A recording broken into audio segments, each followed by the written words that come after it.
some women are totally missing the point, right? Those things don't qualify you in terms of marriage, in terms of partnership, in terms of whatever dynamic you're looking for with the opposite sex. Men are so tired of hearing it because they're saying, this, we don't care about this. Can you work with us to make this happen? And women are saying, well, you don't have a degree, so no, I won't. Well, you don't have higher education. No, I won't. You work this kind of job, so no, I won't. When really, to make a relationship function and work, those things aren't really that necessary. Me and my husband, we actually went back and we looked at the whole Iyanla interview, and then we went and we looked at the Breakfast Club interview, the whole thing, and we ended up having a discussion. And in that discussion, I said, just listen to what she's saying. Do you disagree with what she's saying? And the answer was no. He didn't disagree with what she was saying because he said, honestly, she is speaking facts. But for him, he was saying it's just the way that it came across and the way that she said it. So that might be where our disconnect is in seeing this, because for me, where everything really came to light was her attempt at an apology. Right? When she had released that statement talking about the young boys in school that are C&T students, and completely ignoring the fact that the education system does deprioritizes and stigmatizes young Black boys in the education system. Not to mention the fact that schools, we've had this conversation about how higher learning has been overrun by women, and so men are seeking other job opportunities and other spaces to occupy, right? We're not having the conversation about those things. She's using it as, well, I have this, the same thing we've been hearing for years, right? I have this degree and therefore it qualifies me for X, Y, and Z. I bring home this paycheck and it qualifies me for X, Y, and Z. And I think we're totally missing the point. Some women are totally missing the point, right?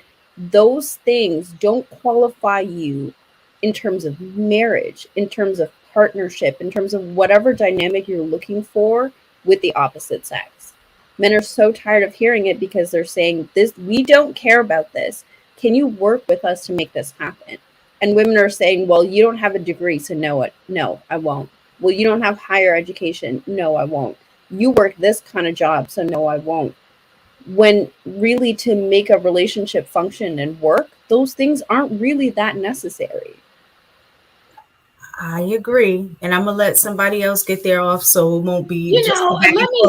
But hold on, let me finish. I agree. However, when you look at the statistics, and even just in the way that we were when we've had these various conversations, that most people end up with people that are in their vicinity or on their level or whatever you want to call it. So if you have people that are typically high socioeconomic status, they typically marry other people who are of high socioeconomic status. If you have people that are in a middle class, many times they're marrying other middle class people.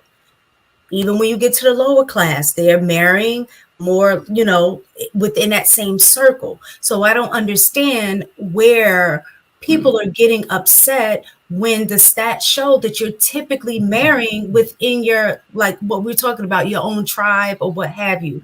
Whether it's education wise, whether it is financial wise, whether it's cultural wise, all of those things are stuff that people take in consideration when they're mating.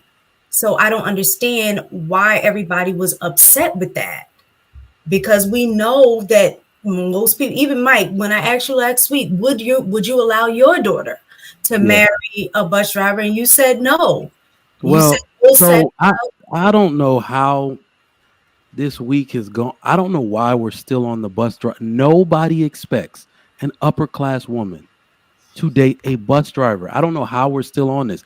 I need to say once and for all, especially for every man that is upset, every person, there are women actually coming at her after her ass. That is not what we're upset about. That's not. And I think Inaz hit it on the head. She 100% exposed her bias, exposed herself as a misandrist once she started trying to apologize, it all came out. That nasty ass attitude came out. That thinking all black men are beneath you and no black man is good enough in general. She kept taking the tone that she wasn't speaking for herself. She was speaking on how black women feel in general. I felt it like heat coming off of through the screen. I felt it looking at her facial expressions and everything. You could like, that's easy. We get that all the time on these panels. So we know what it looks like when we see it. The issue with what that lady said, because like I told you, my daughter's is probably going to be somebody affluent. Those people, you were 100% right. Marry other affluent people. They won't. Nobody's expecting this lady to marry a bus driver. The real issue is that she's projecting her failed strategy in life onto other people. She waited too long. She cannot get the man she does qualify for. Therefore, she must disparage average black men. That is, so they always use that playbook. Remember, I've said it on this very broadcast. One of the signals of a radical feminist is that they cannot make black women look strong and capable without making black men look weak and inept. And she's been doing that all week. Okay. Thank you. So I guess we can move from that. Was like a little, what did I say? What's it called? Not a brain tea. What's it called? The icebreaker. Damn. Well, I didn't get a chance to say anything. Oh, okay. Go ahead, chaotic. Shan, I gotta call you out. Now you said that you would date a bus driver. I didn't say no. I didn't say that. I said a blue collar worker. I didn't say a bus driver. I said we date a blue collar worker. She said she would respect bus driver. I got to follow up. Everybody deserves respect. Yeah, I got a follow-up question for you, Shan. Okay. You think I wouldn't? How tall does this blue collar man have to be? Would you date a 5'6" plumber? Keep it real. Oh, see, you adding on. Let me just say this. I spoke last week about how when them UPS drivers get off their truck, sometimes you got to have a Gatorade ready for them. You know. Again, would you have a Gatorade ready for a 5 foot? Would you have a Gatorade ready for a 5'4" FedEx driver? We're talking about preference, and we just all agreed that it's okay for people to have their preference. I don't think that. Let me just pump my blue collar workers up right now, because it's not about the blue collar. Let me just pump them up, because one thing you're not gonna knock the blue collar workers on is their body, baby. They be in the gym. Man, no offense, it seems like you're dancing. Lumptious. Shan, you're dancing around. What is your problem? You would not date a short blue collar man. You're adding. You're attracted. I said blue collar, but let me just say this: the lowest I will go. You said 5'6". If I'm honest with myself, the lowest I usually go is 5'9", possibly 5'8", just depending on the guy. But I usually do 5'9". Okay, so basically you 5'9" and up.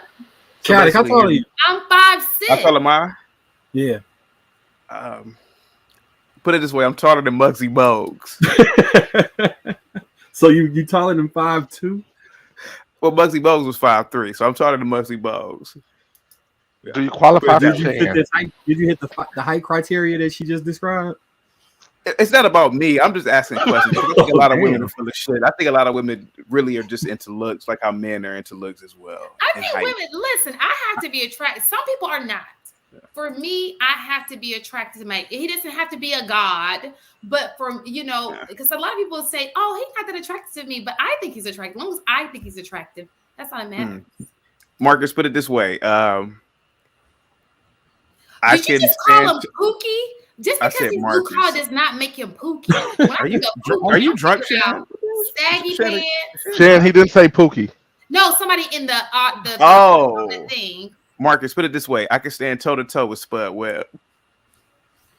Well, it was 5'4". How tall are you, chaotic? Hold on, let me look this up. I don't want. He was like 5'6", wasn't he? I don't like giving up my height. You're barely over that mic, so. You shouldn't have came from Marcus, chaotic. Y'all know Marcus like 6'10". See, look with the toes. Looking all lumptious and married over there. Let me stop.